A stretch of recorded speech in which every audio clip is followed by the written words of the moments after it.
Amerika prezidenti Baydin ve Xitay prezidenti Xi Jinping tunji sınlıq yığın ötküzdi. Xabar qilinishicha, Baydin yığın jarayonida Xitoydagi kishilik huquq vaziyatini tilga olgan. Xi Jinping bo'lsa jiddiylikdan saqlanishni talab qilgan. Baydin Xitoyning Uyg'urlarga tutgan pozitsiyasi, Hong Kongdagi demokratiya harakatini bostirish va umuman Xitoydagi kishilik huquq vaziyatiga ko'ngil bo'ladiganligini bildirgan. Ikki davlat yana bir-birining muxbirlariga 1 yillik ko'p qitim kirish vizasi berishga qo'shilgan. Dünyadagi o'zak qizil raqami kun sari ishayotgan paytda Amerika hukumatidan halqiliq qaror keldi. Baydin ھۆكۈمىتى dunyodagi eng chong o'zak ishlab chiqaruvchi ئىنتېلنىڭ Xitoyda o'zak ishlab chiqarishini rad qildi. ئىنتېلنىڭ talabining bexatarlik sababidan rad qilinganligi bildirildi.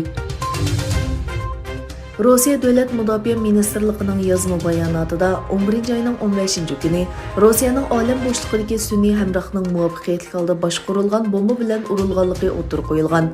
Bayonotda olam kemasi 1982 yildan boshlab orbitada bo'lib, hozir mashg'ulot qilmayotidi deyilgan. Amerika Tashqi ishlar ministrligi o'zining sun'iy hamrohini etib tushirgan Moskvaning necha ming parcha axlatning yer shari orbitasiga tarqalishini keltirib chiqarganligini o'tirib qo'ydi. Xalqaro masalalarga hal qilish chorasini tepishning o'rniga bu masalalarni texmo chegish holiga elib kelayotgan Birlashgan Davlatlar Tashkilotining Xitoyning Sharqi Turkistondagi ziyonkashliklarga qarshi chiqqan Uyg'ur o'qituvchilarining ismlarini Xitoy hukumatiga berganligi o'tirg'i chiqdi.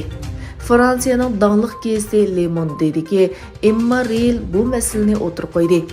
Reel yaqinqi yillardan buyon Birlashgan Davlatlar Tashkiloti kishilik huquq kengashining har qitimliq yig'inidan ilgari Xitoyning so'zlashni planlagan Uyg'ur va boshqa Xitoy o'qituvchilarining ismini talab qiladiganligi, Birlashgan Davlatlar Tashkilotining bu ismlarni Xitoyga beradiganligi, bu ishning 2013-yildan boshlab davomlashayotganligini bayon qildi. Yevropa İttifaqıga a'zo davlatlarning mudofaa ministrlari yig'in o'tkazdi. Yig'inda Yevropa İttifaqıning bexatarlik va mudofaa masalalari, konkret turlar va 3-davlat, bo'libmi Amerika bilan bo'lgan hamkorligi qatorliq masalalarning muzokara qilinganligi bildirildi.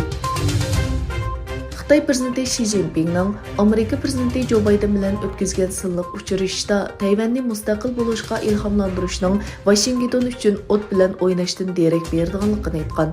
Yer shari vaqt gazetining xabariga qaraganda, Xi Jinping 3,5 soatlik uchrashishda Joe Baidenga bu xil urinishlar xuddi o't bilan o'ynaganga o'xshash intoyini xatarlik degan.